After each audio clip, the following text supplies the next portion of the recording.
My name is Dean Gugasian, and I am the president of the Oakland County Bar Association. Tonight, you will be able to listen as three candidates tell you why they believe they are the best person to serve you and your fellow citizens as a judge at the Oakland County Circuit Court. A judge is asked every day to make important decisions, apply the law, and act as society's referee. If the judge is biased, incompetent, or intemperate, then everybody loses and justice is not served. On August 6th, and then again in November, you will be asked to make one of the most important decisions voters are called on to make. The decision is who should serve as judge in your district, probate, circuit, and appeals courts and the Michigan Supreme Court. Perhaps the least understood elections are judicial elections. Therefore, the Oakland County Bar Association, in collaboration with the League of Women Voters of Oakland area, the Oakland County Legal News, and the Oakland County Times, conducts judicial candidate forums in each district and court in Oakland County with a contested race to help you make the important decision of the appropriate judge, a decision that could affect you and your family for years to come. The American Bar Association, a national association of lawyers that has advised American presidents for over 50 years on the selection of judges, has outlined the following 8 factors to consider in selecting good, honest, competent, and hardworking judges. We endorse these factors and recommend them for your consideration as well. The first factor is integrity. Is the candidate honest and open? Have they led an exemplary life? And will they be an example to those whose cases they must decide? The second factor is legal knowledge and ability. Has the candidate demonstrated that they know the law, either by good grades in law school, teaching at seminars, or simply demonstrating that they speak and write clearly and well? The third factor is professional experience. It is difficult to think of a judge who can competently hear disputes if the judge has not had much experience in the courtroom as a lawyer or other equivalent experience resolving disputes. The fourth factor is judicial temperament. Will the candidate be a judge who has a positive attitude, acts professionally, and treats all people with dignity and respect? And most importantly, is the candidate likely to remain impartial throughout all of the dispute resolution process? The fifth factor is diligence. Is the candidate likely to be a hard worker who efficiently manages a caseload and decides cases promptly and always is fully prepared? The sixth factor, what is the candidate's state of health? Is there anything about the candidate's physical or mental health that would interfere with his or her ability to complete an entire term or perform the duties of a judge? The seventh factor is financial responsibility. Has the individual demonstrated prudence and responsibility in their own financial affairs? Does the candidate's record of financial responsibility reflect on whether they would serve the citizenry well? And the eighth and final factor is the question of public service. Serving on the judiciary is the ultimate act of public service. Has the candidate demonstrated a worthiness to accept this awesome position of responsibility by showing leadership in other organizations that have benefited the community throughout their past life? We strongly urge you to keep these factors in mind as you listen to the candidates speak. And most importantly, remember to vote on the nonpartisan judicial ballot. Thank you for your interest and your attention in good government. And now here is Christine Allen from the League of Women Voters, our forum moderator.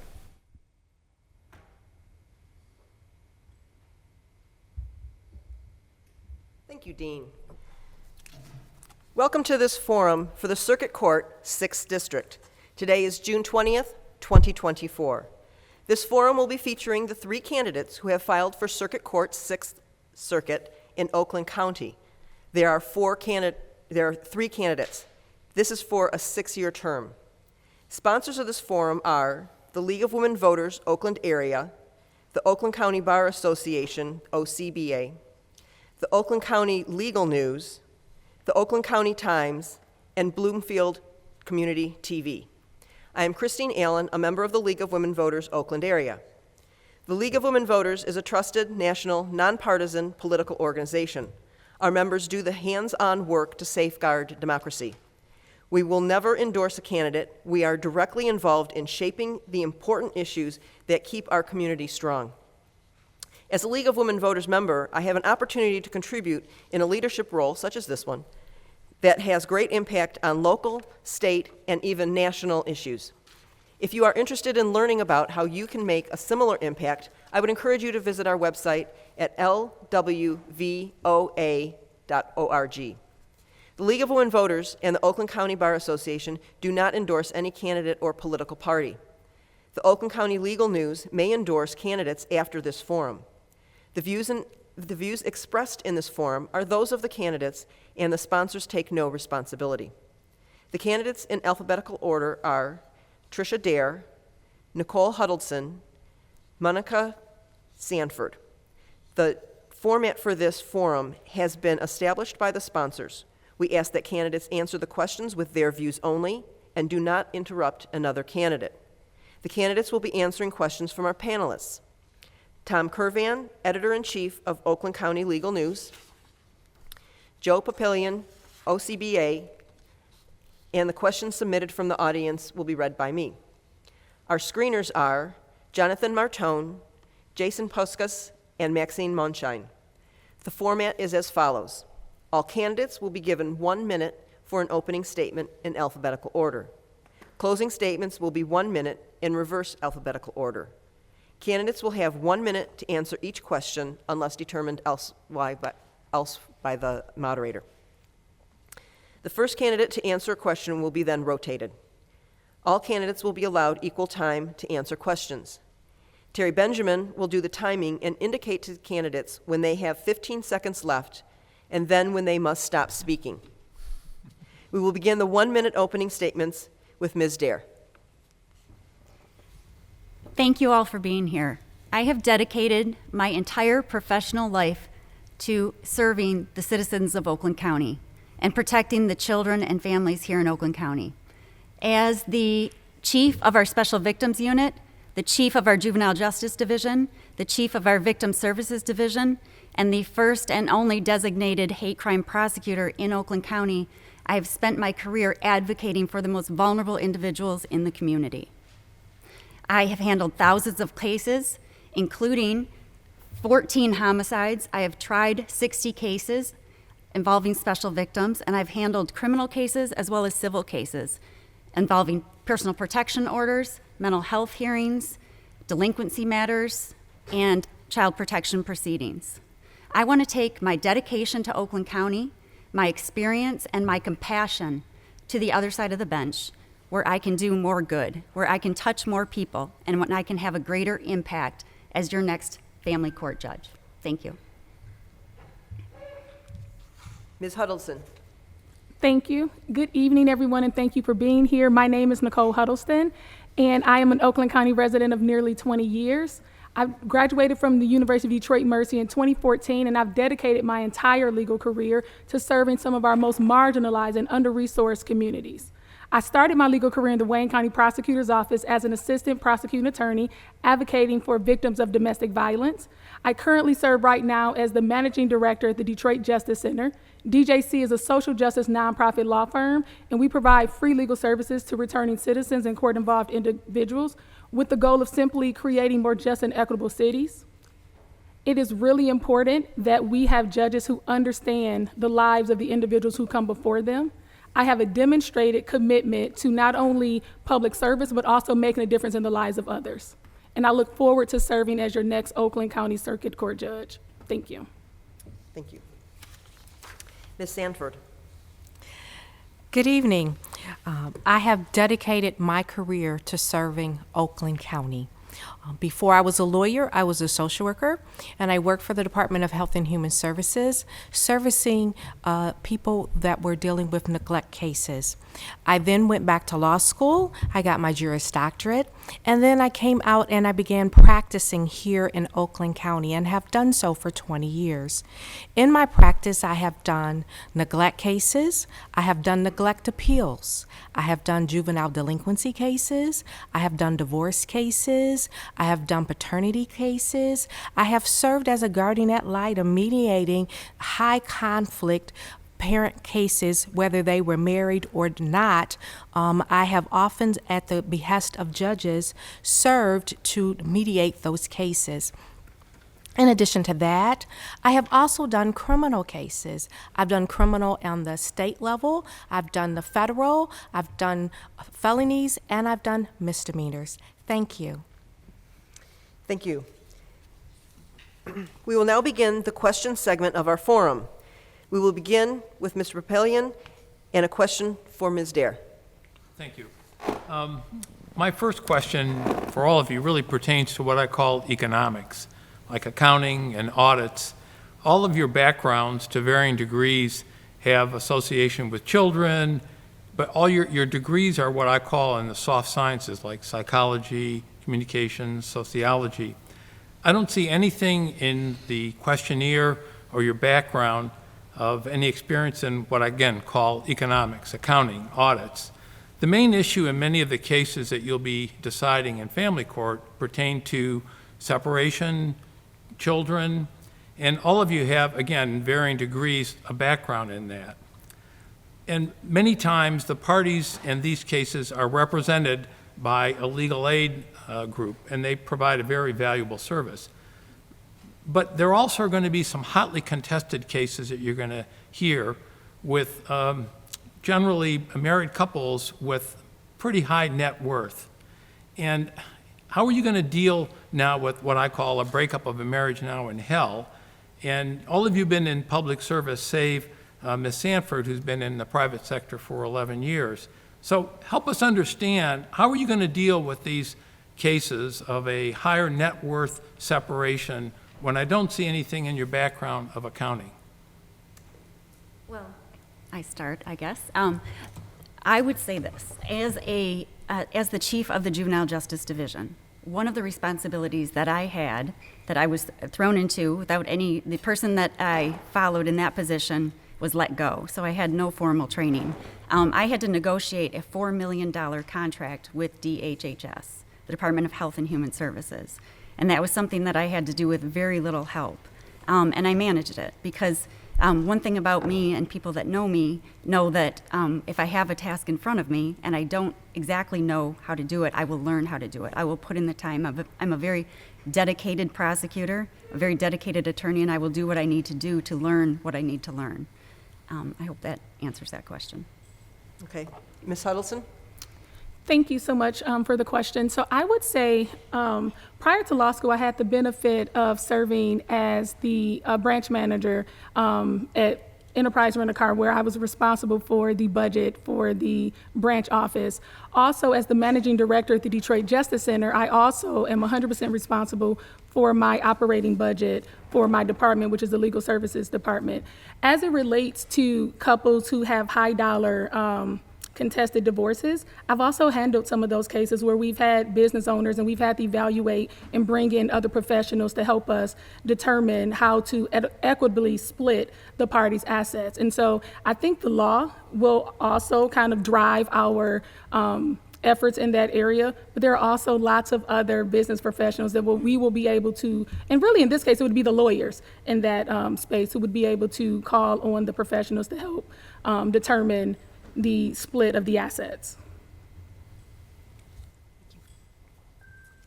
And Ms. Sanford?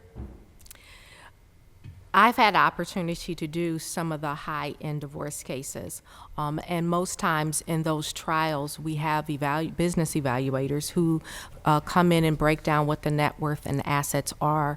The judge's position is once all the information is provided, the judge is responsible for then determining what is fair and equitable and just, but the judge is not the person that has to actually know all the math. We get experts that teach us that piece of it. And so I also, although you're right, I have a degree in psychology and sociology. I was initially an accounting major. So I do have experience in accounting. Thank you. I have a follow-up question, if I may, on this. Sure. Okay. So I appreciate the commitment by all of you. And interesting, I happened to be on my computer a couple days ago, and I saw a seminar online. It's called Accounting, What Lawyers Need to Know About Accounting. And so if you're all interested, I have a copy for you if you're interested in following up after. It is such an important area, particularly as it relates to forensic audits, that you don't get buffaloed. Some of the lawyers out there are pretty good, and they may try to buffalo you. Thank you. Thank you. Mr. Curzan, you'll start with Nicole Huddleson. Okay. I want to thank each of you for becoming a candidate and for demonstrating the courage and the conviction to run for office. So thank you for this. As a journalist, I have this question. What are your thoughts on the use of TV cameras in court? Are they an unnecessary disruption, or do they help promote a better understanding of our system of justice? I would say I think that the use of TVs and camera promotes transparency within the court system. It also gives an opportunity for aspiring new lawyers to also take a look at what's happening in the courtroom. So prior to COVID, most of the hearings were in person, and individuals had an opportunity to go into the court and see. We've also at the Detroit Justice Center, in making sure that judges were being just and equitable and treating people with fairness and human dignity, we would have court watchers go in to sit in on those hearings. And so I personally think, given the work that I've done in the nonprofit space, serving some of our most marginalized individuals, I think it is really imperative that we have courts and cameras in courts where the judges know that everyone is seeing what they're able to do, and it ensures that we can have individuals who are treated fairly, who are treated with respect, and who are treated with dignity. So I think it adds a transparency component, and I am a supporter of it. Thank you. Ms. Sanford? Yes, I believe that having the television cameras is an opportunity for the community to see what is actually happening in the courtrooms. Our courtrooms are supposed to be open to the public, so therefore they have a right to be able to see and hear what is happening. I think it's very appropriate for the community to know what's going on and be abreast of what's happening in the community in our courts. And as judges, we have to be open to the fact that people want to know what's happening. And so I'm for that as well. Thank you. Ms. Dare? Yes, and I agree with both Nicole and Moneka that transparency is extremely important in our courtrooms. And it's also a good way for young attorneys to learn. Unfortunately, with the digital age now and COVID hitting, the young attorneys don't have as much of an opportunity to go into the courtroom and see what's going on. And this way they can watch on TV or online to learn and become better attorneys. I will say that there are certain provisions within the juvenile code that require the courtroom to be closed, and that's for the privacy of those children, and I do think that is absolutely appropriate, and I do support that. Okay, thank you. And now I'm reading questions that are coming from the audience. Tell us about a significant trial that you had and how that experience impacted you. And we'll start with Ms. Sanford. I would say I did an adoption trial that was very significant to me. It was a scenario where the mother had already selected the adoptive home, and the child from the hospital was placed in that adopted home. And later, after we were in the proceedings, the putative father came and indicated he wanted to file a paternity case. Unfortunately, in that case, while the paternity case should not have taken precedent, it did. And so our case kind of stopped while the paternity case went forward. This case ultimately went to the Michigan Supreme Court.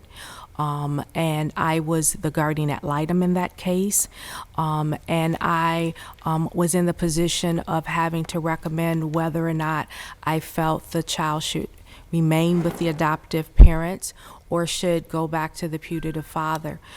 There was a standard of do nothing or do something, and ultimately the child went with the adoptive parents. Thank you. Ms. Dare? My first homicide trial that I did involved a young mom that was killed in front of her 4 daughters. They were all under the age of 10. I put a lot of effort into that trial, and when the jury verdict came back, it came back as guilty and as charged, and I, as a young prosecutor, was very excited and happy about that. And I looked back into the audience, and I looked and I noticed that the the individuals, the family members, there was no change in how they looked. And that was significant. And I think it's significant as it relates to being a family court judge, in that I can do everything within my power, but I can't bring back their mother or their daughter or their sister. But what I can do is I can make their circumstances better. I can seek justice for them, and I can make the experience as easy as possible. And I think children going through divorces, custodies, and their parents going through divorces, it's a similar situation in that you can't change it. It's going to happen. But what you can do is you can make it a better situation for them. Thank you. And Ms. Huddleson? Thank you. So I would say one case that stood out to me was I tried a case in the Macomb County Circuit Court.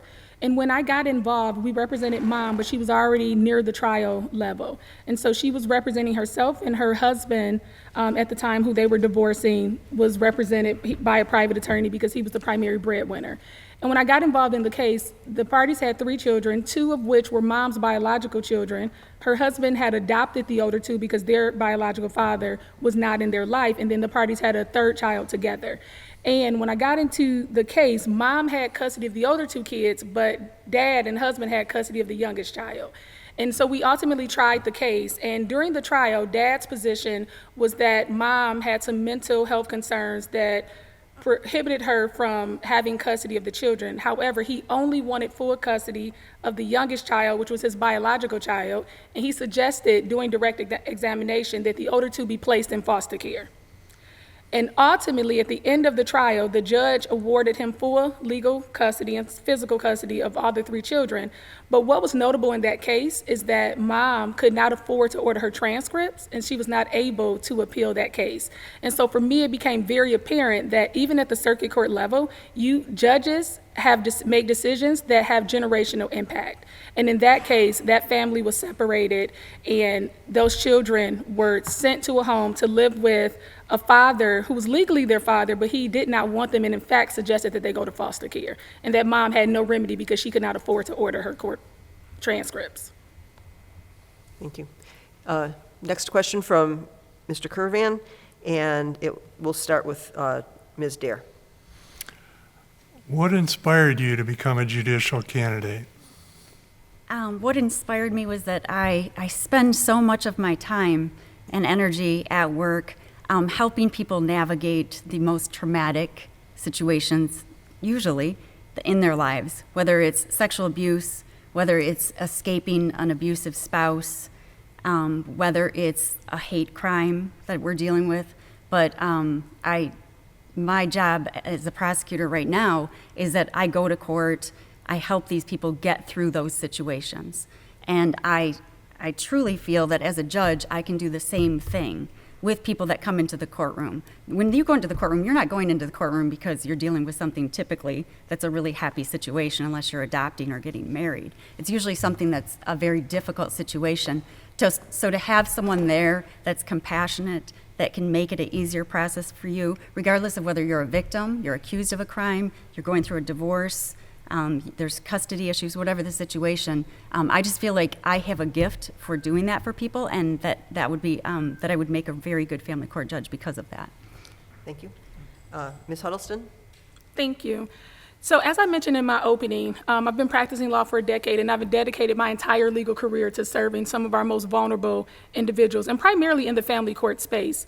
And so for me, we know that this seat is a family court seat, and one thing that people don't realize in Oakland County, because it is the wealthiest county in Michigan, that still a large population of the individuals who go through that court will go unrepresented because they cannot afford an attorney. And so it is my experience providing free services to individuals who cannot afford an attorney, who are in some of the most trying times of their life, as Ms. Dare said. When they're in court, they're there because something is going terribly wrong in their family, and it is really important that we have judges who understand the impact of their decision. It is important that we have judges who understand that people who navigate that system by themselves, it's traumatic. Oftentimes they are unable to articulate what is really important to them. We are talking about the things that are most important: their family, their kids, their assets, their resources, their money. And they're emotional. And we need judges who understand, who will have patience, and who will, I have to stop talking.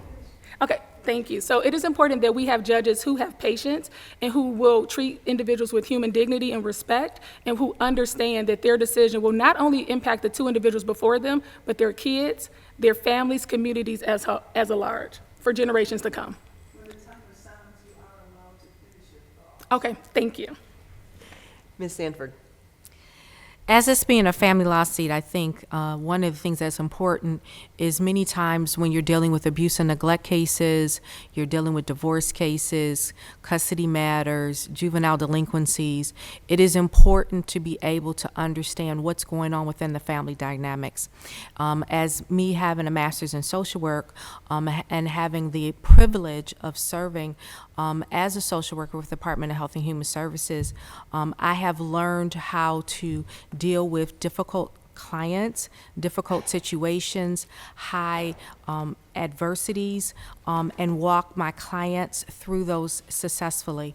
I think as a judge, it's very important that you not just look at the individual as this is a person who's come in front of you and they have this problem, but how can you help them with a solution? I believe resources are absolutely necessary. Many times we're dealing with parents who are having substance abuse addictions. We are having parents who have mental health issues, and it's very important that we know how to connect them with the right resources. I've also had the privilege of serving as the Oakland County Juvenile Drug Court Defense Attorney, servicing juveniles who suffer from substance abuse and mental health issues. And so I believe now as a judge, I can make an even bigger impact in helping them become successful in this Oakland County community. Thank you. Okay, and next question will come from Mr. Papillion. Thank you. And it will start with Ms. Huddleson. So one of you mentioned this is the family court seat that's open, but my experience has been whoever gets elected, you're in the family court, and eventually you kind of gravitate to the general docket. So I would like to hear more about the trials that you've had, the type of cases. I know, Ms. Dare, you've had virtually all your cases, and a lot of them have been criminal. And I think, Ms. Hutchinson, you said you've had 9 non-jury trials? That was an estimate, but yes. Yeah, and then Ms. Sanford, if you could tell us, the different types of cases, how many jury trials, because I think on your questionnaire it said, I don't know, 100 and some non-jury trials, 0 jury trials, but then later on it said you had some jury trials, so I was confused. Okay, and this will start with Ms. Huddleston. So thank you for the question. For me, in terms of the cases that I've had, so again, I started my legal career in the Wayne County Prosecutor's Office in the criminal prosecutorial space where I had trials. And at VJC and both at Lakeshore Legal Aid, I've had the benefit of practicing family law, civil litigation, as well as minor criminal defense. And so I feel that it's less important about, because each one of us have a lane, and I think this is true for most attorneys who try to become judges and who seek out a path to the bench. It is really important that you have, I think it's the judicial temperament that matters, right? The type of judge that I will be on the family court bench is the same judge who honors and treats people with dignity and respect on the civil bench or the criminal bench. And so I've had a variety of trials, both in the criminal space and in the family space. On the civil side, most cases don't go to trial. Oftentimes they are settled, and so I think it's also important that we highlight the mediation and alternative dispute resolution experience that a candidate will have as well. Thank you. Ms. Sanford? Yes. So I want to clear that up. So the question was, in the past 5 years, we've been in the height of pandemic. And because we've been in the height of the pandemic, we have not been doing a lot of jury trials. We just started doing jury trials probably last year. So the total number is over my career. And I have had the pleasure of doing criminal jury trials. I have done misdemeanor cases. I've done misdemeanor cases both bench as well as jury. The bulk of mine in the last 5 years were bench trials without a jury in the misdemeanor realm. I have also done civil cases. I have done contract disputes where I have gone to bench trial on that. And so I have done neglect cases. I've actually had to do a jury trial, and I'm doing one in 2 weeks on a mental health case. So I've done mental health jury trials as well. And so I've had the opportunity to do in almost every area. I've even done personal injury as well. If I were to be on the general jurisdiction, I have done civil as well as criminal. Thank you. Ms. Dare? Okay. I have done over 60 jury trials. They have primarily been special victim cases, so cases involving child sexual assault, child abuse, domestic violence, sexual assault, elder abuse, and hate crimes. In addition to those, I did spend some time in the district court division, so I did some cases, jury trials in the district court division, and I've also done some general jurisdiction cases in the criminal division. I've also had the opportunity to do bench trials, civil bench trials. Those involved mental health hearings, delinquency hearings, and child protective proceedings. And overall, my conviction rate in my jury trials has been at 90%. Okay, thank you. From the audience, please provide your perspective on the jury selection process and specifically the concepts of a jury representing their community and the peers of the accused. And we'll start with Ms. Sanford. As I have sat on many jury selections here in Oakland County, one of the challenges is, I think, for jury selection is getting a diverse jury. Many times when I have a minority client, they do not necessarily see themselves in the jury. Sometimes we're lucky if we get one or two minorities. But I do believe that even though we don't have as much diversity that I would like to see, that they are given a fair trial. Thank you. Ms. Dare? Could you repeat the question, please? Yep. Please provide your perspective on the jury selection process and specifically the concepts of a jury representing their community and the peers of the accused. I think the jury system works. I think there are situations and times when we have had defendants or victims in a case when they were of a minority group and they were hoping to see people like them on the jury, and it is by chance. It's a process. The process does work. It's a random drawing of individuals. As a prosecutor or as a defense attorney, we're not allowed to remove people from the jury based on color of their skin, gender, age, a number of different factors. So all in all, I do believe it is a fair process. Thank you. Ms. Huddleson?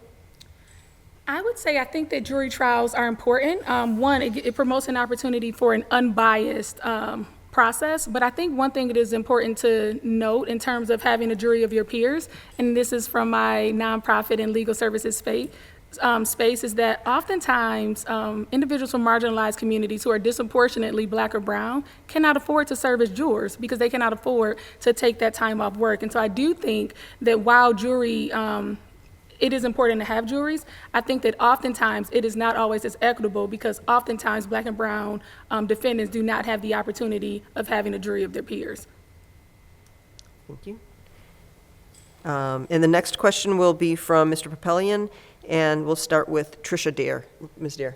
So I noticed in all the questionnaires that I don't think anyone has published anything, and so there's no writing sample, and maybe you could tell us if you've written brief to the Court of Appeals or even the Supreme Court, or if there's a writing sample that you think is indicative of how well you write, that you could provide that to the League of Women Voters so they can put it on the website. Would you like me to comment on that? Yes, I mean, is there writing samples that we can take a look at? Yes, there are. In my practice, I regularly do motion practice. I also do sentencing memorandums. I do memorandums of law. This is something I do on a regular basis. Prior to working for the prosecutor's office, I worked for Corporation Counsel. I regularly would respond to motions for summary disposition. And prior to doing that, I worked for the Michigan Supreme Court Justice Dorothy Comstock Riley. And in doing that, I often would write to her and make recommendations on cases. So it's not uncommon for us, even though we don't have published work, that we do write on a regular basis in the job that I do. Thank you. Ms. Huddleston? Well, I would echo, in terms of the question, yes. Could we, I think that we all could provide some writing samples. Similar to Ms. Dare, I am oftentimes writing memorandums, writing briefs in support of my motions. I do not, and I think your question specifically was, are there any writing samples to the Court of Appeals or to the Supreme Court? And the answer to that question is no. But yes, I do have writing samples that I've written in support of motions in my motion practice. Also, having an opportunity to serve as an intern to 3 federal judges, I have several draft opinions that I wrote in support to the judges on those benches. Ms. Sanford? As my colleagues, I'm in the same position, except that I am an appellate attorney. I have done neglect appeals for years. I stopped about 2 years ago, but I have been successful in some neglect appeals and have gotten cases reversed. And in the adoption case that I was talking about, that case went all the way to the Supreme Court. And I wrote briefs all the way to the Supreme Court. I do have a motion practice, especially in my criminal cases. I have been very successful in filing motions and writing motions on behalf of my clients. So I can submit some writing samples. Thank you. The next question will come from Mr. Curvan, and the first response will be Ms. Huddleston. I'd like each of you to describe an ethical dilemma that you've faced during your career and how you resolved it. I'm sorry, is it? Okay. And when we say ethical, does this relate to practicing law or just any ethical dilemma? Any ethical. Okay. I think that this is, here recently I actually had an ethical dilemma. I served, as the managing director, I served on the panel to hire another executive director for my organization. And I had a friend in that space who applied for the job. And while she was my great friend, I did not believe that she was best positioned to serve as the next executive director of the organization. And so I had people approach me and ask me to give her the questions that we drafted as a part of the panel so that she could best prepare, to which I declined that opportunity, because for me it was really important to, not only as a managing director, but then also as someone who served on that panel, my obligation at that point was to the organization and not to my friend. Although it was a decision, and it was very trying for me, I will say, because I wanted to support my friend. I wanted to see her take that position, but it was not ultimately what was in best. It wasn't best for the organization at that time. And ultimately, she did not get the position. Ms. Sanford? I have been in several situations where my client may have disclosed some information to me, especially in the criminal realm, and they're telling a different story to their family. And the family is pressing me as to why I'm going in a particular direction. And because of attorney-client privilege, I cannot disclose to the family what I know. I had a mother who became very angry and upset because she didn't know what I knew, and I couldn't tell her what I knew. And ultimately, I never did disclose because I would not violate attorney-client privilege. But eventually, she came to court, and she heard the plea, and then she heard what her child had actually done. And in the end, she ended up apologizing and thanking me for the work that I'd done. But it was very difficult because she really thought that I was not doing what I should have been doing, but I really was. Ms. Dare? And I had an ethical dilemma several years ago when I worked under a different prosecutor. I'm sure everyone here is familiar with the juvenile lifers. We had almost 50 of those cases in Oakland County, and we went through each of those individually. People were assigned to those cases, and we were tasked with taking those to court at the direction of the prosecutor. I had a case that I felt pretty strongly about. and the prosecutor disagreed with me. I was told that I was to go to court and take the position of the elected prosecutor, as I worked at her whim. I struggled with that. I did that. I was successful in doing that. And then a very short time later, we had a new prosecutor take office. One of the first things I did when she took office was I went to her and talked to her about that case. We went to court, and we got that outcome changed. The next question will come from the audience. Please share what pro bono experience you may have, and particularly that in Oakland County. And we start this question with Ms. Sanford. So I have done pro bono expungement clinics here. The current prosecutor has held pro bono have held expungement clinics, and I've volunteered doing expungement work. And that work, once you accept a case for an expungement, if the person is unsuccessful or doesn't know how to navigate coming into the court, I've come into the court, I've filed the paperwork for them, I've appeared in front of the judge and got their cases expunged. I have also at several churches held free legal aid clinics here in Oakland County, and I also have worked at the Bowen Center doing free legal aid with our seniors here in Pontiac. Thank you. Ms. Dare? This is a difficult question for me because as a prosecutor, I'm not allowed to do any work outside of what I do in the office. I do go to the expungement fairs, though, and I help there. And although I don't do legal work, I help do paperwork and procedural work to the best of my ability. Also, I did in law school, I did work at our urban law clinic. And I know that isn't necessarily considered pro bono work, but it was helping people under the court rule as a law student in court on small misdemeanor cases. Ms. Huddleston? Thank you. So I have volunteered at several expungement fairs in Oakland County, Southfield specifically, on various occasions, providing free legal services. And this is outside of my 9-to-5, which I provide free legal services, but this is literally in my volunteer capacity on my own time, not being paid by my organization. So I've volunteered at expungement fairs. I've taken cases. I actually have a case right now that's a pro bono case in the Oakland County Circuit Court in the Family Division. So I regularly, both in my 9-to-5, in and out of the my day job, oftentimes am found providing free legal services or volunteering in the community on a pro bono basis. Thank you.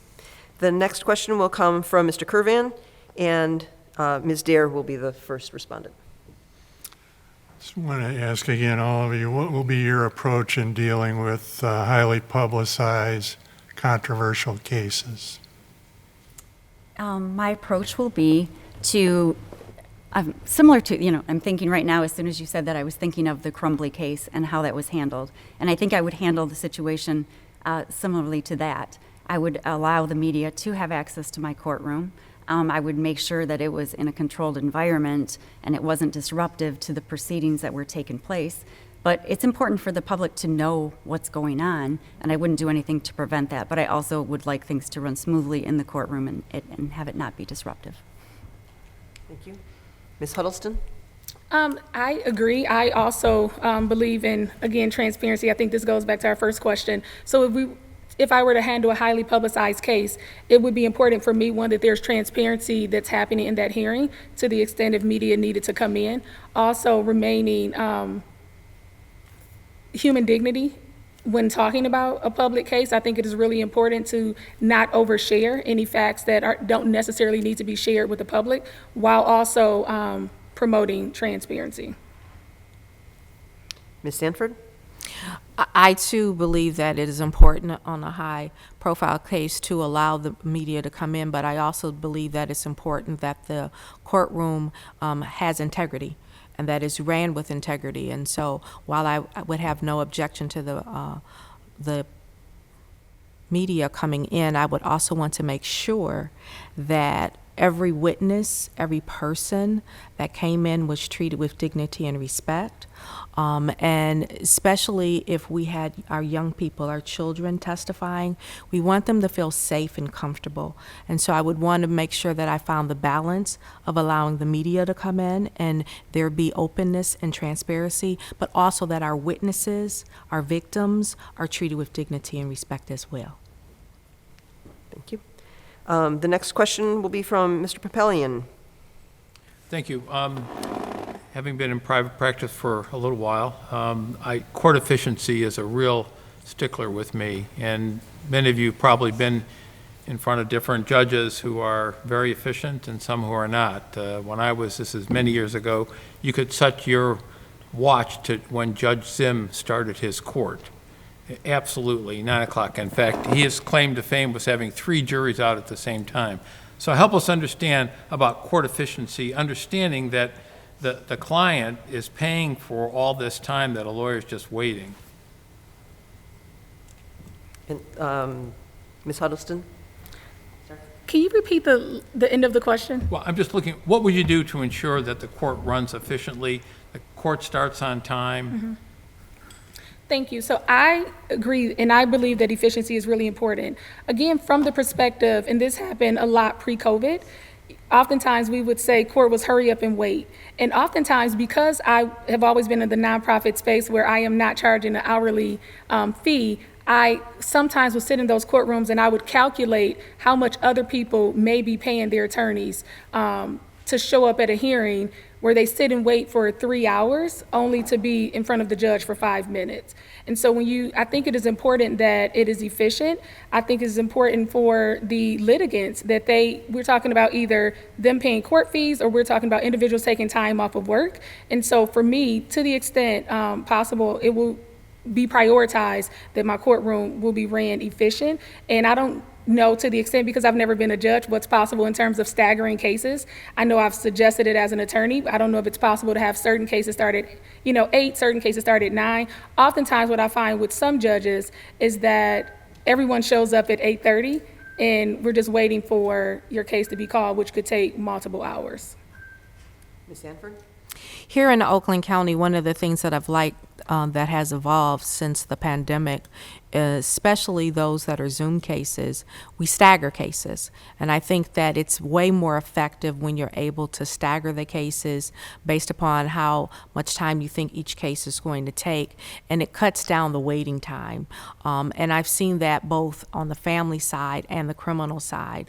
I'm even aware of how if you have in custodies, because you want us to talk about just not family law, but in the criminal well, there's a time for a docket for the in custodies, time for the bonders, and that allows the docket to move much more efficiently and effectively. And so I would be looking at trying to make sure the docket ran efficiently, effectively, and cut down the waiting time, because I have been a victim of sitting there all day. Thank you. Ms. Dare? Thank you. As have I been a victim of that. And I grew up in the time in this courthouse when I would go see Judge Andrews. And Judge Andrews would be on the record at 8:30. And I appreciated that because you got in his court and you got out of his court. And I would expect to be a judge just like that. Their time, your time, is just as valuable as the judge's time and is your client's. And I think to cut back on money, staggering is the best way to do that. If we can do things on Zoom, we should do things on Zoom. And I just think that having set times for things, whether they're bonders or jailers or settlement conferences or pretrials or whatever they are, if we can spread them out over the course of the day. My day as a judge would be from 8:30 to 4:30, the time that the court is open. And I should be available to the attorneys and the litigants during that time period. Thank you. Next question from the audience. How would you address issues of bias and discrimination in the judicial process? And we'll start with Ms. Sanford. Could you repeat that question? How would you address issues of bias and discrimination in the judicial process? One of the things that I think is absolutely imperative is that there is no bias and that there is no discrimination. I think every individual has the right to be treated with dignity and respect, no matter of their nationality, their color, their gender, their orientation. Everyone needs to be treated with dignity and respect, and I would enforce that in my court. I would not allow anyone to come into my courtroom and feel that they are being treated unfairly because of whatever their minority or their issue or their orientation might be. I think it's essential that everyone feels that they're welcome and that everyone feels that they're being treated fairly and with dignity and respect. Thank you. Ms. Dare? Thank you. If I was judged, my policy, I would have a zero tolerance policy for any discrimination in my courtroom. And I think the judge leads the example for that. No one should be treated differently in the judicial process because of the color of their skin, their religion, their gender, their sexual orientation, any of those things. It's something that I've had zero tolerance for as a prosecutor and as attorney, and I would feel the same way as a judge. One of the things that I would strongly encourage is bias training. I have gone through that as a prosecutor, and I found it to be very effective. I think it needs to happen on a regular basis, and I don't think it needs to happen just with the judges. I think it needs to happen with court staff and anyone who's involved in the court system. And the other thing I think that helps with bias and discrimination is also having a diverse staff. And if that's an option and you can do that, I think that's a great way to educate people. Thank you. Ms. Huddleston? One way I think that we can address bias and discrimination in the judiciary is having a judiciary that reflects the communities in which it seeks to serve. And so in 2022, I was appointed by the Michigan Supreme Court to the DEI Commission. And on that commission, we work to ensure that and make recommendations that there are policies in place specifically within the judiciary that would address bias or discrimination. To the extent I were a judge and I were to find discrimination or an attorney being biased to a litigant, one, I would speak to the attorney.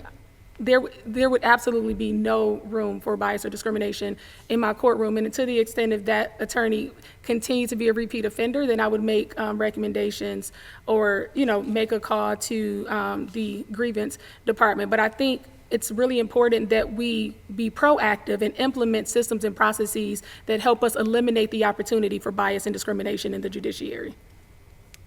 Thank you. Mr. Papelian, your question?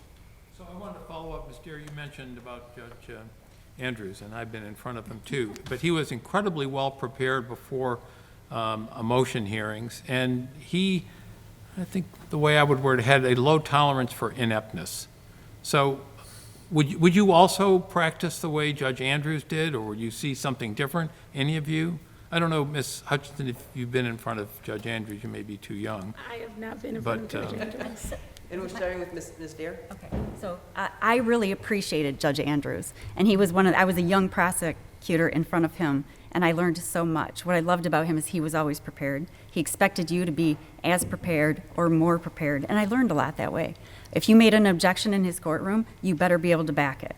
And that's how I learned the rules of evidence. It wasn't from sitting in the courtroom, it was from actually being in his courtroom. I liked how he ran it. I might be a little nicer about things, but I liked how efficient he was and how he expected people to be prepared when they come into the courtroom. Ms. Huddleston? So I have not had the fortunate opportunity. It sounds like Judge Andrews was an amazing judge, but I have not but I have not had the opportunity to practice in front of him. But I will say that I have had the benefit of practicing in front of judges who were prepared, and I think that speaks to an earlier question in terms of efficiency. When judges are prepared, I think that aids in the efficiency of a courtroom. However, I've also had the opportunity to practice in front of a judge who I did not think was prepared. And in that case, here recently, it was a grandparenting rights case where I was confident that the judge had not read the motion and was not really abreast of the law in that case. And instead of allowing me to make to have it dismissed as the law would dictate, he sent us to mediation. And so that cost my client money that my client should not have had to spend because that judge was not prepared, in my opinion.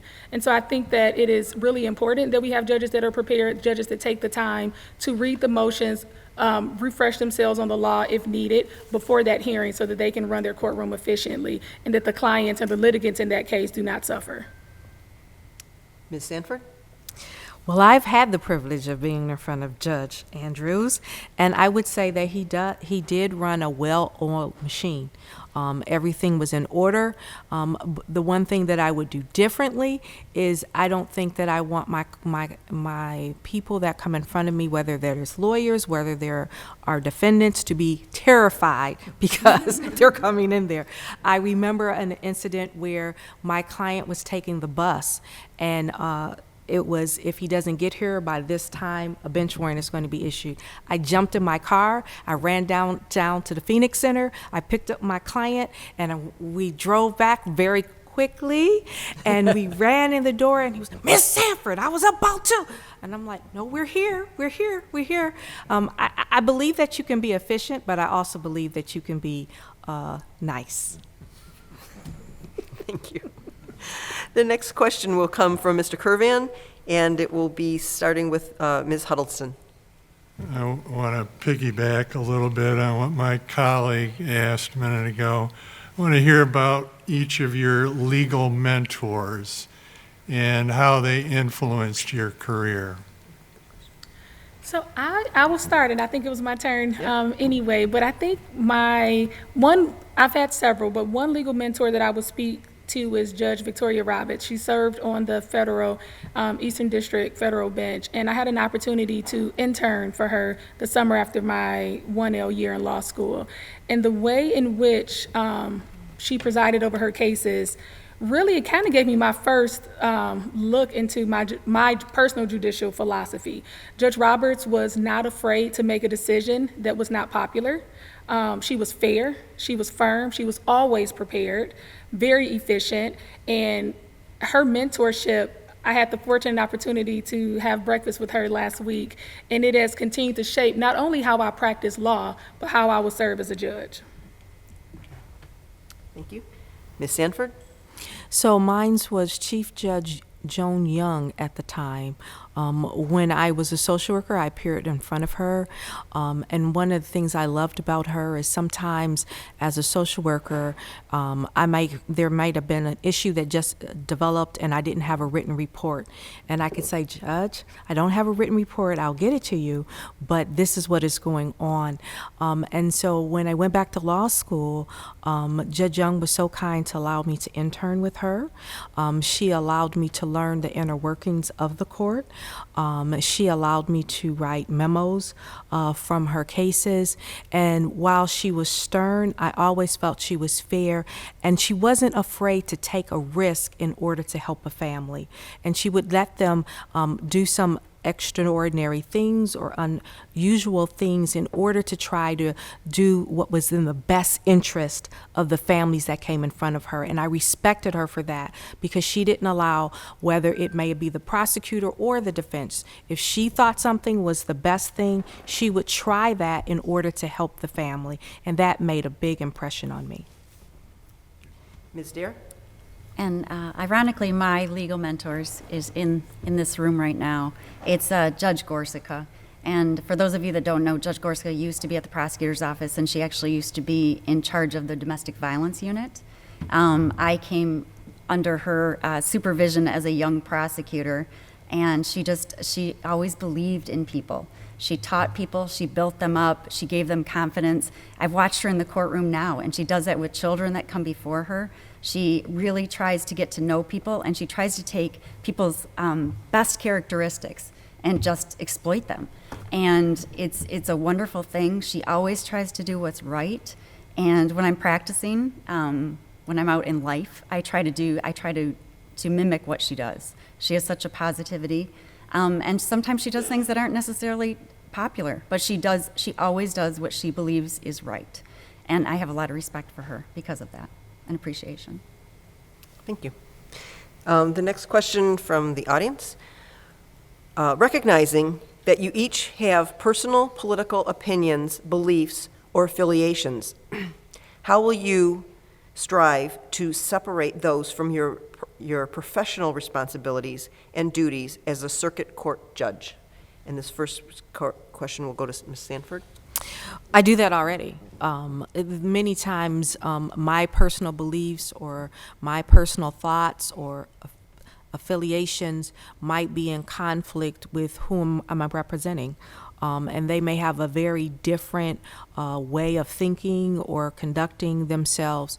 My job, even now as a defense attorney, is to meet them where they are, treat them with dignity and respect, honor their belief system may be different than mine, but still treat them with the dignity, the respect, and fairness, and advocate for them in the way that they deserve. I would do the same thing as on the bench, but in a different capacity, and that is to make good rulings based upon what's in the best interest and follow the law and not my personal opinions or my personal beliefs.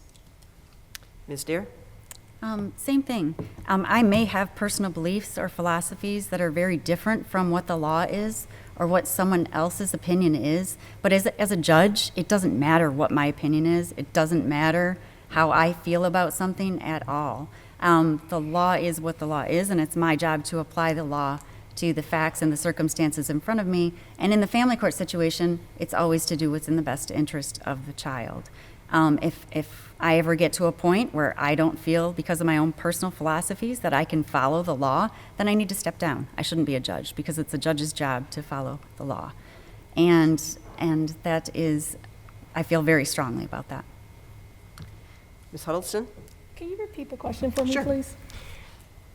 Recognizing that you each have a personal political, Recognizing that you each may have personal political opinions, beliefs, or affiliations, how will you strive to separate those from your professional responsibilities and duties as a circuit court judge? Thank you. I think it will be easy for me to separate my personal opinions as a judge because it is how I practice law as an attorney. I approach each case from an individual perspective, and I think that it's really important that we get into the why people are in court and not necessarily the what brought them to that space. And so I will find that it will likely be very easy for me to show up in that space and not bring my own personal biases or positions or opinions to that courtroom, because it is important, one, the law will drive all of my decisions, but then two, in addition to the law, it will be combined with getting and understanding the social context of the individuals who will be before me. The next question will come from Mr. Curvan and start with Ms. Dare. I'd like to hear your position on the value of the specialty courts, the drug court, the veterans court. I think they are so valuable. And one of the saddest things about the open seat right now on the circuit court bench is the pioneer of the treatment courts and the specialty courts is Judge McMillan. And Judge McMillan is retiring, as you know, because she's of a certain age. But she really has been so passionate about those courts. And I think we need more of them. I know the district courts are starting to expand them. I know they're used in the different circuit courts, but I think they are so valuable because if someone has a problem and they come into the system, and it's not like a violent offense or something like that, by putting them in jail and locking them up and then just releasing them again with the same problem, it's a revolving door and people are going to keep coming back into the system. But if we can get to the root of the problem and we can treat that problem, then we may have success in the future in that person not reoffending and getting back into the system. I find so much value in them. Mental health courts, substance abuse treatment courts, veteran courts, all of them. Thank you. Ms. Huddleson? I would say that I had the fortunate opportunity to sit down when I decided to run for judge to talk to Judge McMillan. And so I agree that I think that it is a huge loss to the Oakland County Circuit Court bench that Judge McMillan is stepping down, specifically and even more so as it relates to treatment courts. I think treatment courts are really important. A lot of people who come to the court system either come by way of a mental health issue or an addiction issue. And I think it's important that we have solutions that address root causes and not necessarily push them into the jail or prison pipeline. One thing that I would like to see that does not exist currently is treatment courts in the family division. And it's something that is possible, and I think that it could continue to help build stronger families and healthier communities by implementing treatment courts in the family court. Thank you. Ms. Sanford? As the former Oakland County Juvenile Drug Court defense attorney who served in that capacity for 15 years, I'm obviously a very strong advocate for the treatment courts. It was an absolute wonderful opportunity to service our juveniles who suffered from substance abuse addiction as well as mental health issues. We've now expanded here in Oakland County, and now we have the Oakland County Juvenile Drug Court, but we also have the Oakland County Juvenile Mental Health Court. And so now, instead of us having to do them in one, they're two separate specific courts. But oftentimes we find that many of our people who are suffering from substance abuse has co-occurring issues of mental health issues. And that's why it is very important to me that we have these specialty courts so that we can give the people the resources they need instead of throwing them into jail and locking them up. That is not the solution. That is a short-term fix. If we don't deal with the root causes, we're not helping this community. Thank you. The next question will come from Mr. Papillion. Back to the court efficiency here. I want to know if you have any special way in which you will handle discovery issues, and if you've done some family law issues, sometimes the discovery issues get completely out of hand. I mean, what would you do to control that, understanding that it's the client that's paying for all these motions that are filed? And I put as a footnote to this, in Judge Cohn, rest his soul, in federal court, often would not let the parties file a discovery motion. They first had to call him. It's remarkable how many of the discovery issues went away when they called him. And this starts with Ms. Huddleston. So I think discovery is really important, even more so when we talked earlier on about family cases, divorces with high valued assets. I think it's important that we have discovery that allows the parties and the attorneys in that case to get to the assets so that they can be equitably divided. But I do think that it is really important to issue a scheduling order from the onset of the case. And I think it's important to stick to that scheduling order so that there is a designated time period by which discovery can happen in a case. I'm talking about disputes, though, in discovery. How do you handle the disputes? Well, so I think when we have a scheduling order, I think that that is the barometer for disputes, if I'm understanding your question correctly. So the scheduling order sets a time period for discovery, and discovery, are we talking about filing like interrogatories and things like that? I think I want to, if you could reframe your question for me, because I want to make sure I can understand it. You've got motions that are filed by one party against another, claiming all sorts of information that either does or does not exist in an effort to run up the bill or to harass the other party. What do you do to control it? Do you actually go after the attorney? Do you issue sanctions, costs? What do you do to make this efficient? So I think a deterrent for frivolous motions in discovery is granting attorneys fees and sanctions against the offender, if you will, between the two parties who are frivolously filing discovery motions because I see it all the time. Again, when I was at Lakeshore Legal Aid, although I provided free legal services to one party, the other side oftentimes was represented by a private attorney. And there were a lot of times where I would see attorneys file these motions that, for lack of better words, it didn't make sense. They would want to try cases based on facts that were not present, and they would file motions that really were aimed at getting at nothing. And oftentimes I thought that they were, unfortunately, patting their pocket or racking up the bill. And so I think— What would you do to make it efficient? So sanctioning an attorney, as well as granting attorneys fees in cases where we know that we have attorneys who are frivolously filing motions. Thank you. Ms. Sanford? Certainly, I have been on the receiving end of some of those motions, and so I think it's important from the bench that you are able to, because sometimes they're legitimate and sometimes they're not. I've been in situations where I'm filing a motion late because the other side has been withholding information and I'm just getting at it.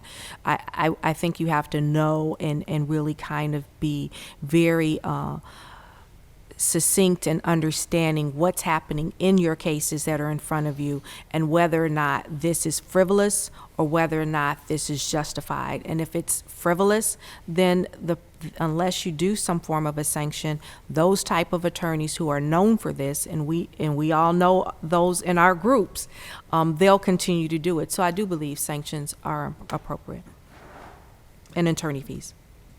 Ms. Dare? And I agree with that. I think the judges need to know the cases, and they need to know when motions that are coming in for discovery are frivolous and are unnecessary and are a waste of time. We can't spend time bogging down people with unnecessary legal fees, unnecessary court appearances, things of that nature for things that don't exist or aren't relevant to the case. And I think it's appropriate to issue attorney fees and sanctions in those situations. And stick to it, not just threaten to do it, but actually do it. Thank you. Okay, and this is going to be the last round of questions, and I'll start, and then we'll go to the panelists. The first one to respond will be Ms. Sanford. Do you believe a father can parent as well as a mother in custody cases? Absolutely. And in fact, some fathers are better than mothers. I don't think that you can make a determination that just because a person is a mother, they're going to be a better parent. I have been on many cases where the father was way more concerned, he was way more involved, he was way more responsible than the mother was. And so while I know that there has over the years been a bias towards mothers, I think you have to look at who is able to parent their child the best, and sometimes the father is the best parent. Thank you. And Ms. I Dare? agree. I don't think it has anything to do with the gender of the parent. I think it has to do with who has the close bond with the child, who loves the child, who cares for the child, who's most in touch with the child. And being someone who's handled a large number of cases of child abuse and neglect, mothers can be just as guilty of that as fathers can.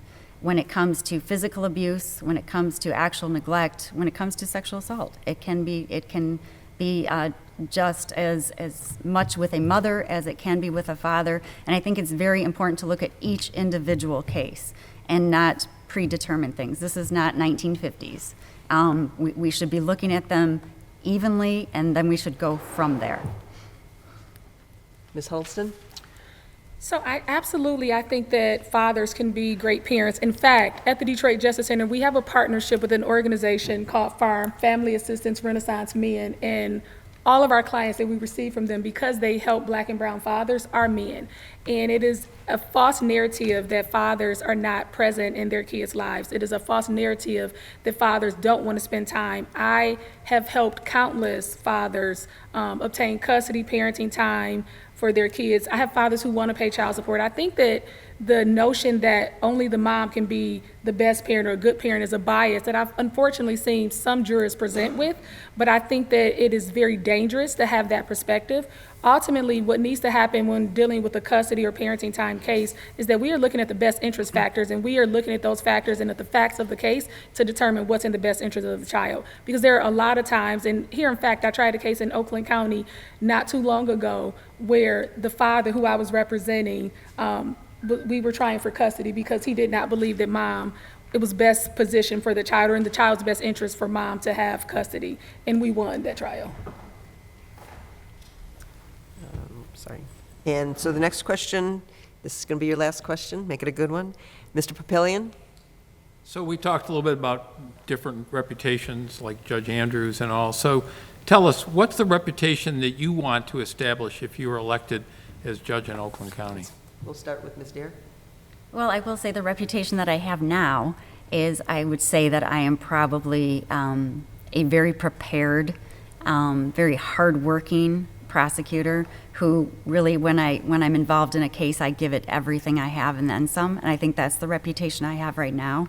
I would hope that that reputation would carry over to me as a judge.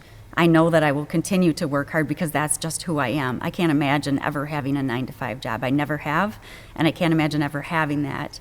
It doesn't matter what case comes before me, I have always cared about that case. It could be a simple retail fraud, or it could be a triple homicide. I am going to give every single case the time and energy that it deserves. And I've always been that way, and I believe that's the reputation that I will have when I go to court as a judge, if I am elected. I'm a caring person. I listen, I treat people fairly. I have an enormous amount of support from defense attorneys, criminal defense attorneys. And it's interesting because those are people who are on the opposite side of cases that I have. And that really means a lot to me, because that tells me that these individuals think that I am a reasonable person and a fair person, because they wouldn't support me and they wouldn't want me to be judge if they felt like that. Thank you. Ms. Huddleston?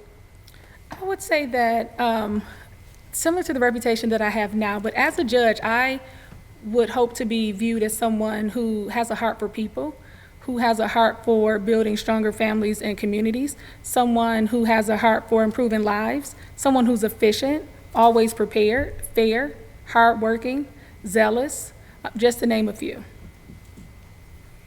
Ms. Sanford? I would hope that as a reputation of a judge, that I would be known for being compassionate, for being creative in problem solving, as I am now, for being a hard worker who is willing to go the extra mile to make sure that those who come in front of me are given the resources that they need to be successful in the community. It is my heart now, as a servant of the people, to continue to be a servant of the people when I become judge. Thank you. Mr. Curvan? I'd like to ask you, what do you view as the most pressing community issue facing the courts and law enforcement? Ms. Huddleston, please start. And I'm sorry, you said the most pressing issue? Most pressing community issue facing the courts and law enforcement in general.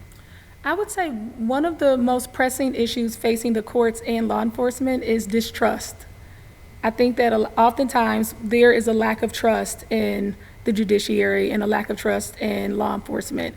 And I think that as a future judge, it is really important that judges understand that distrust and that they work to combat it.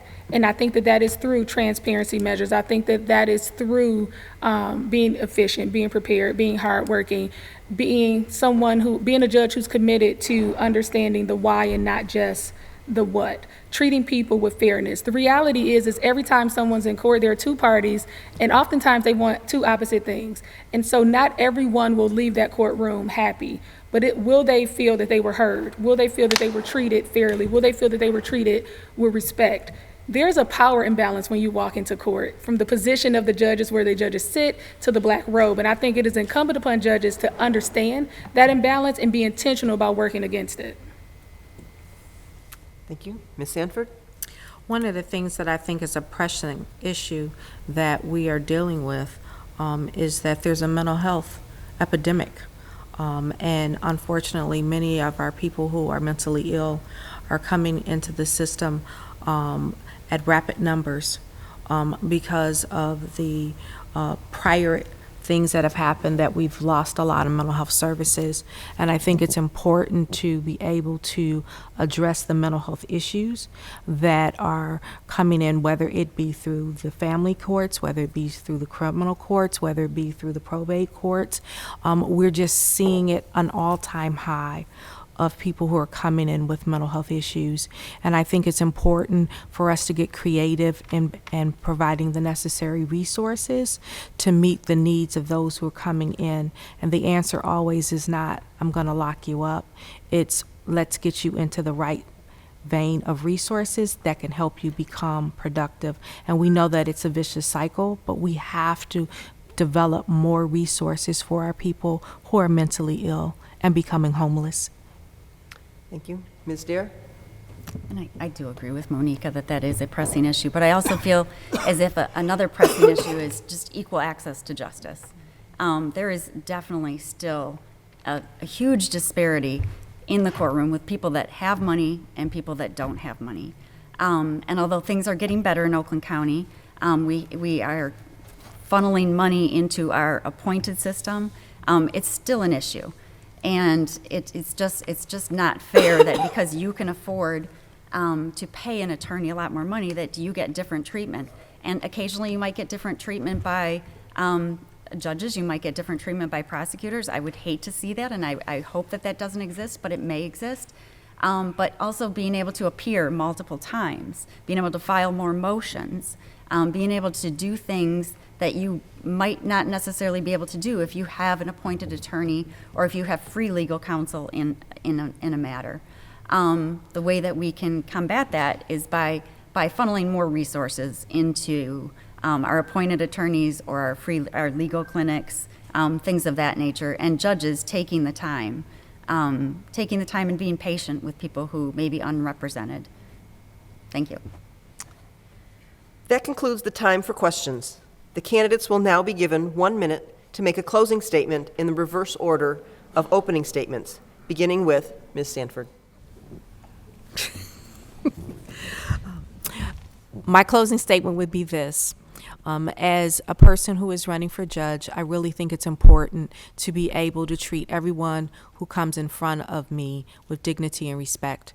I believe that there should be equal access to the justice system, and I believe that everyone should feel that when they come in, they're being heard.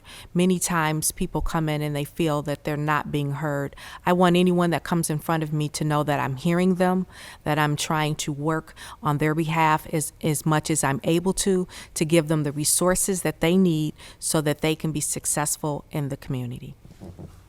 Thank you. Ms. Huddleson? Thank you. So one, I just want to thank everyone for the opportunity to participate in this forum.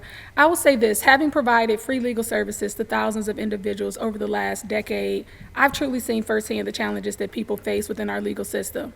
I've seen justice denied to individuals who can't afford to hire a private attorney, as Ms. Dare said. I've seen individuals forced into the traffic to jail pipeline because they could not afford to pay their court order fines and fees. And we have judges, as Ms. Sanford said, who are willing to issue bench warrants, not realizing that that decision could lead to someone losing their job and ultimately their home. I have decided to run for judge because I believe in the transformative power of a judicial system that is not only fair, but also empathetic. I believe that judges are the hand of justice, and we need judges, again, who understand the implications of their decisions. We need judges who not only reflect the diversity of the constituents within Oakland County. And when I say diversity, I am not just speaking of racial diversity. I am also speaking of diversity of experience and a diversity of thought. And I will be that judge if you help me get there. Thank you. Ms. Dare? Thank you, everyone, for being here. I'm running for judge because I care. I care about families, and I care about children in Oakland County. And those are not just words. That has been my life's work for the past 27 years, protecting children and protecting families in Oakland County. And that is why I am the only candidate that is currently endorsed by 13 sitting Oakland County Circuit Court judges. These are judges that know what it takes to be a good judge. These are judges who are either family court judges or at some point in their career were family court judges. These are judges that have known me, some of them my entire career, many of them for over 20 years. They've seen me in action, they know what I'm about, and they know that I care. The bottom line is I'm running because I've cared, and I always care about this community, Oakland County. And I care about the people here, the children here, and the families here, and that's why I want to be your next family court judge.